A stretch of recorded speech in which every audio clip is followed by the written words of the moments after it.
Саламатсыңар, урматтуу жолдоштор. Биз менен бүгүн кайрадан кыргыз элинин баатырдык эпосу Манас жөнүндө өзүбүздүн көрсөтүүлөрүбүздү улантабыз. Мурдакы көрсөтүүлөрдө мен силерге айткандай, мен Сагынбай Орозбактын вариантынын негизинде 5 томдуу роман жазган элем, кара сөз түрүндө. Алар силердин көз алдыңарда турат. Мына 5 том тең толугу боюнча.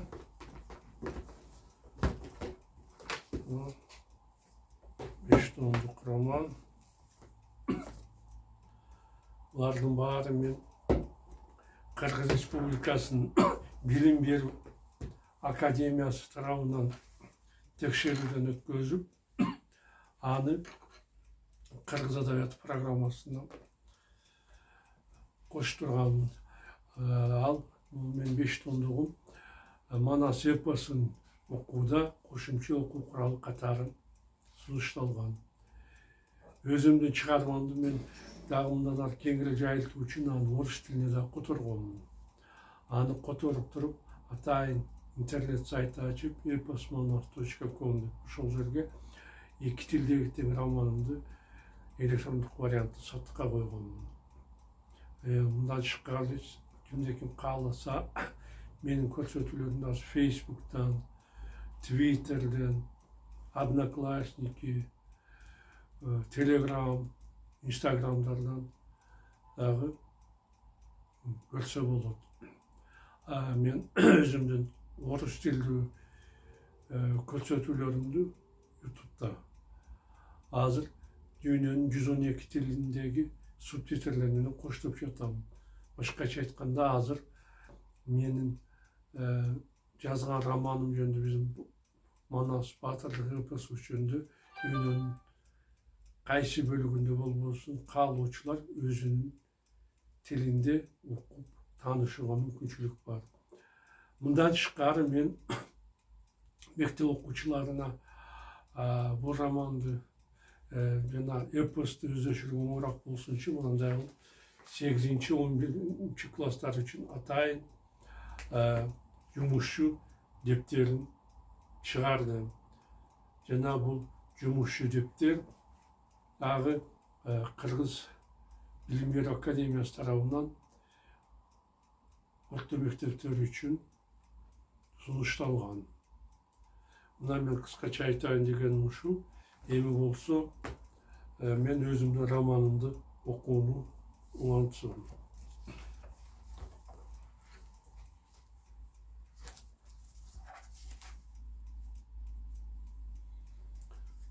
Алардан кийин калмактардын бою узун, кең даалылуу, тосток көздүү, сары жүздүү, каткалаттуу калдайы күчүн сынайдырган болуп, майданга кара коңур аты менен чыкты. Короготу жерим, Сунт Кытайдан элим, жар салдым, кимдин өлгүсү келсе, мага ушул жерге келсин. Анын астандай болгон түрүнөн чочулап, кыргыздардын баатырларын бирөө элге чыкканга батынбады. Бакай канча жолу чакырык жасаса да, эч ким майданга барбады. Айласынан аны менен Манастын өзү чабышырган болду. Балбан жарагын белге чалынып, ак келте мылтык асынып, ак кул атын бастырып, майданга жөнөдү.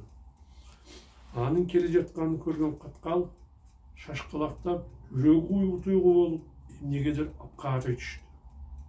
Мага эмне болуп жатат? Таң калды өзүнүн абалына калмак. Дала эреөлдөрүн көргөн жаным эмнеге тентип келген буруттан коркуп жатат.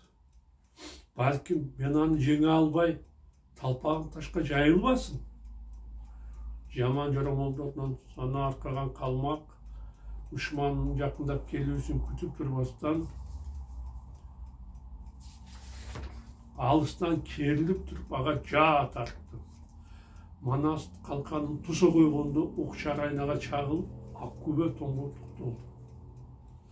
Каттуу соккудан жаны ачып, ачуусу келген эр Манас өзүнө тийген окту алып, каткалды атты. Жебенин огу калмактын соот менен кыягын, калканын жарып, чопутка жетти. оқтың тиген дүмінен қатқалдың көзінен от жағылып, муыны бошып, жүре албай тоқтап қалды. Жүрбейсің, қалмақ, деп Манас айғай салса да, қатқал орнынан жыға албады. Алымшы болған соң, артықсыз айтқан қандай ақмақсың? Аққулап, қамшырып, Манас алдырап тұрған қатқалға найза салды. Ал сыртынан шығып, лайлама жағы деп қалмақтың шын ажалы жетті. Кезектегі батырдың өлгенін көрген қалмақтардың ындыны өше түсті. Қырғыздар болса Манастың жеңішіне қуана, жер жаңырта өкірік бақырықты салышты. Мұндай балуанға қарсы кімді шығарусын білбей, қалмақтар бір топ болып ұйдала түсті. Алар бұл туралы өзара ақылдасқанша, баяғыдан бері жаңбырдан біраз мұндашқан жер қайрадан тоғырсып, ордында тығыршылаған мыңдеген аттардың тұяқтарынан шыққан шаң асманға ақырындап көтеріле баштады. Ошондо майданға қалмақтардан орта бойлу, алып денелі, қара торы, алтын суңдың шыға тұрған болды. Ал Манасқа ақырып, айбаттанып бақырып, желегін желге жапырып, жетіп барды қачырып. Қырғын жүрегінің үшін алу үшін алтын үнінің жетішінше қиқырып, аны найзаменен салды. Манас аны қағып, беліндегі жазы қара құрығына иленген қылыш қылышын қынынан суырып алды. Күйменен жанынан өтіп баратын қалмақты батыр шиліге салғанда, алтындың башы таңдан шыққан қуындой шалақ етіп жерге түсіп қалды. Жер құрытқан қалмақтар шаңды қиқырды. Манас майданның ортасында атын ойнақтырды. Батырың өлді, тиге аламдағы ата бабасын көрді. Кімің маға қарсы шығасың, кімің алтындың артынан сапар тартасың. Шылдың сөздерінен қалмақтардың жаны шығып кетейін деді.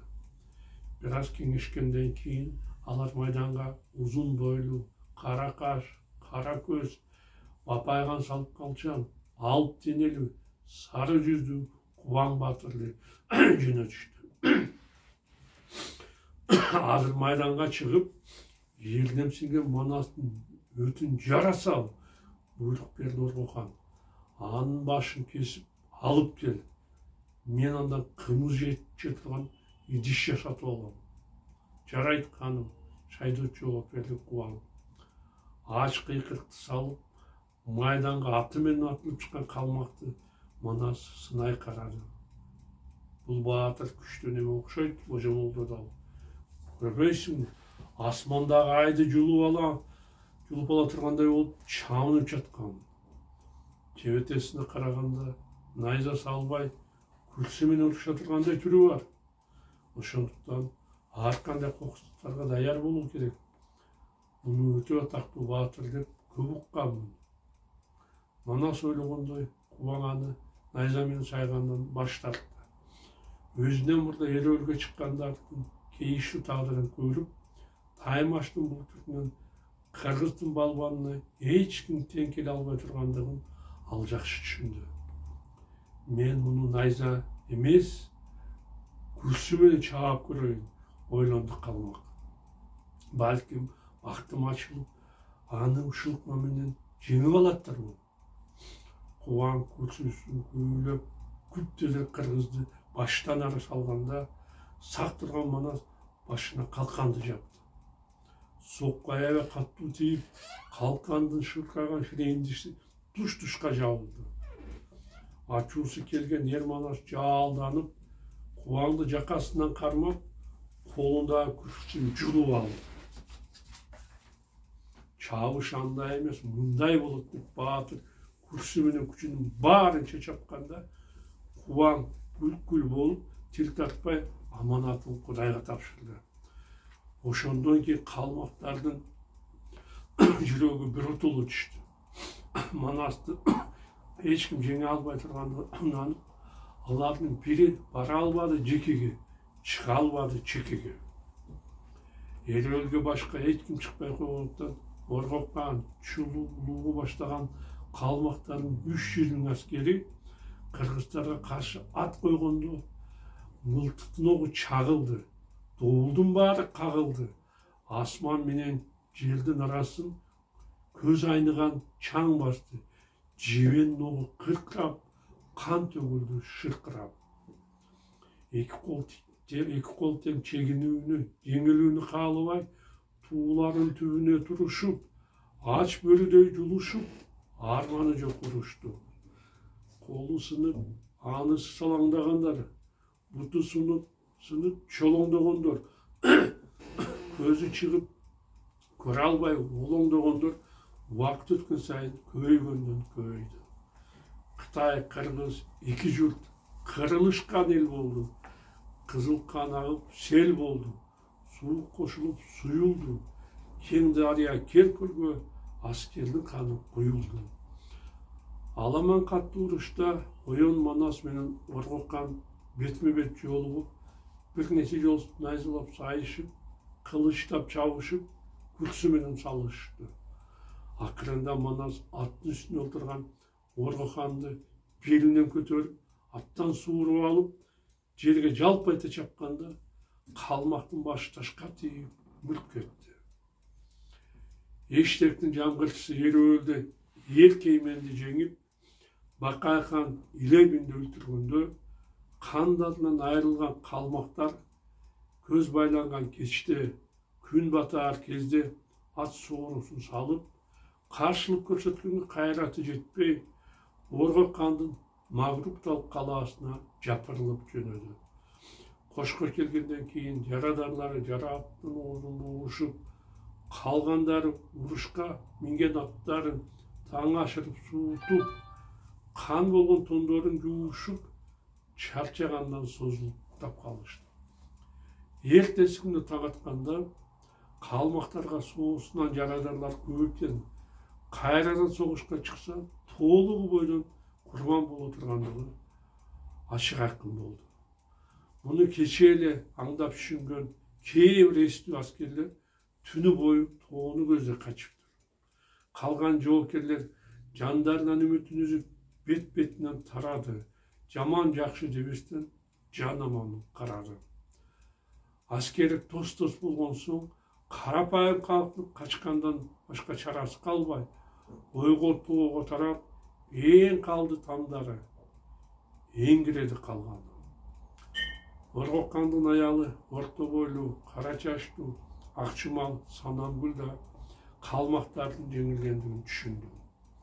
Үстіне ұзын қызыл көйнек, жеңі қысқа қызыл кемсел, ұзын, кеңірі жеңді қызыл шапан киген, екі қолын барлық бармақтарына қымбат бағалы таштармен қолдылған алтын шәкектерді тағынған байбише, екі баласын ертістіп, уәзірі Раманның қоштауысында қаланың жанындағы дарияда белен тұрған қайыққа қачып келді. Бирок тегерегіндегі ызы чуының, жуодан өткен мекендештерін қайғылы авалын көріп, Санамгүл тіп тоқтады. Мен не қылып жатамын? Ушунчелі жұртымды таштап, қайда барамын? Тура, Орго күйем ажал тапты. Бирок мен қандын аял, ел жұрттың енесі Али тіреумен ғой. Абалды оңдығын ғой. Мингеген бұқараларының жанын, мүлкін сақтап қалғанға әрекет қылбай, қачып кетіп, қантып жер жүзінде баш көтеріп жүрмін. Қантып башқалардың бетіне тік қараймын, деп пұшайман болған Санамгүл қачу ниетінен қайтты. Еш қайда қашпаймын, деп шешті алып. Темселеп қайда барайын? Дұшман болса да, Манас қара емес, қан ғой. Мұнша аламды жөнекей кіші емес, қасиетті жан ғана термете алады. Теңір башқа салған соң, аға барып, елімді сақтағанға әрекет қылып тұрайын. Санамгүл қырғыздарға бағынып беруден башқа айла қалбағандығын түбі қазақ, арық шырай, чапчақ, сары жүзді уәзірі Раманға айтты. Ақылдашқандан кейін Манасқа баратқан болушып, қазын алып қорғанды Санамгүл оқшоштан 10 атты алып, Нападан 500 салып, екі баласын, Раманды, Анын баласы Каратайды жетелеп, Жыргалаңдын боюнда, жылуу суунун оюнда жыргап жаткан Манаска жөнөдү. Жол жарбытып, супа садык чалганда, таң саргарып калганда, арабасын сүйрөтүп, адамдарды дүрбөтүп, эки арабалтыны менен Санамгүл кыргыздардын колуна барды. Ал суунун боюндагы Черту койдун көлөкөсүнө тигилген Манастын чоң сары чатырынын жанына токтоду. Баатыр ичкериде жолдошторунун эс алып жатканын билгенден кийин Байбиче напаадан ишпестен Каратайдын номурасын алып саламды салды. Манас, экөөбүз тең алаштанбыз, деди Санамгүл. Мен баарыңды көптөн бери күттүм. Себеби сенин атагың таш жарып, атың баарына угулду. Аманат жаның өлбөсөң, ааламга туздай татыйсың. Кабылан Манас. Кылымдын баары жем болуп, аскериң дайра сел болуп, кырылышып эч душман жеңе албады тең болуп. Уйгур далыны уйпалап, кара кырканы уроңгуну каканчы көздөй кубалап, Ымалайда кайып канды талкалап, кызы Карабөрккө үйлөндүм. Терс майону тикести айбатыңдан өлтүрдүм. Андан калган адамын айтканыңа көндүрдүм. Оргого ойрон салып, Оркун шаарыма групталдыңыз. Талкаланды калаасы, кара жанын соогаттап, кашыңа келип турат катын менен баласы. Бул катын кыйын акын экен, деп таң калды Манастын жанында турган Бакай баатыр. Аны сага киргизелиби же жокпу баатыр? Киргизгиле, деп Манас уруксат берди. Напаадан түшкөн Санамгүл чатырга кирип, алып келген дүнүйөсүнүн баарын балбалга өткөрдү. Баатыр, деди ал, болгон дүнүйөмдүн баарын алып келдим. Эгерде бул ас болуп мени өлтүрөм десең, ага даярмын. Сенден жалгыз гана суранганым эки уулума тийишпей, жанын аман калдыр. Манас Санамгүлдүн сөздөрүнө аябай ыраазы болду. Ук Байбиче, мээримди жылмайды баатыр.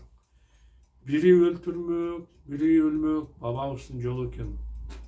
Оргоша өлгөнүнө өкүнбө, арга жоктур акыры, ак тагдыры өкүмгө. Байкап көрсөм, жакшы киши окшойсуң. Сөзүңдү аябай ойлонуп сүйлөйт экенсиң.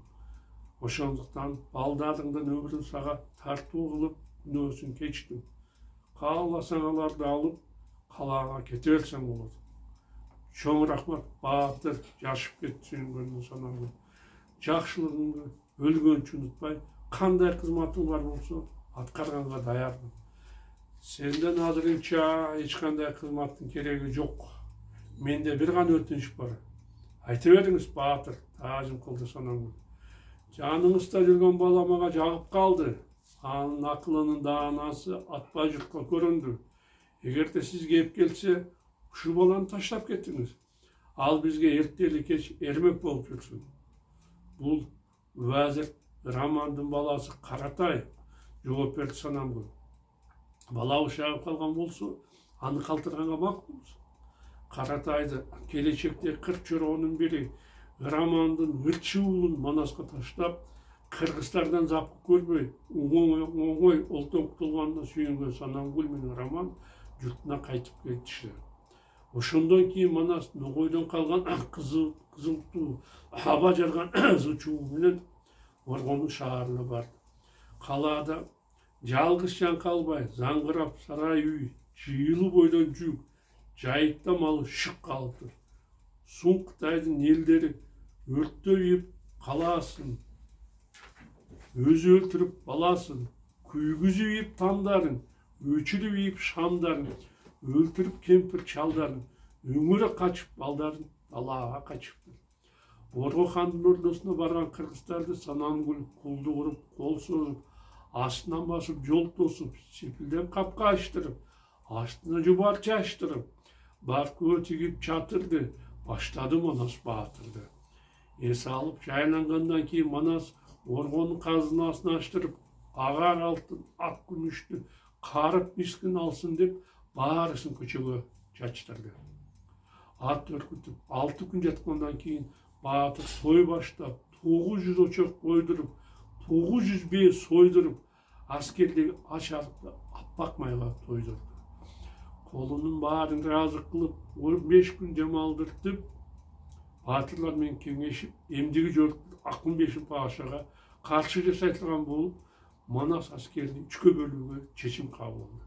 Биринчи топту Айдархан менен Көкчө башкарып 150 миң кол алып Керкөлдү ашып түшүп Иле боюндагы Илебин калмактары менен чабыша турган болушту.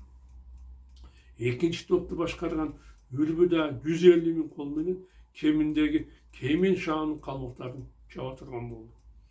Үчүнчү топту Манас өзү баштап Чүйдөгү Акынбешов пашага аттанды. Мына урматтуу жолдоштор, биздин убактыбыз соңуна жетти. Мен силер менен кайрадан жолугушканча коштошомун. Саламатта калгыла.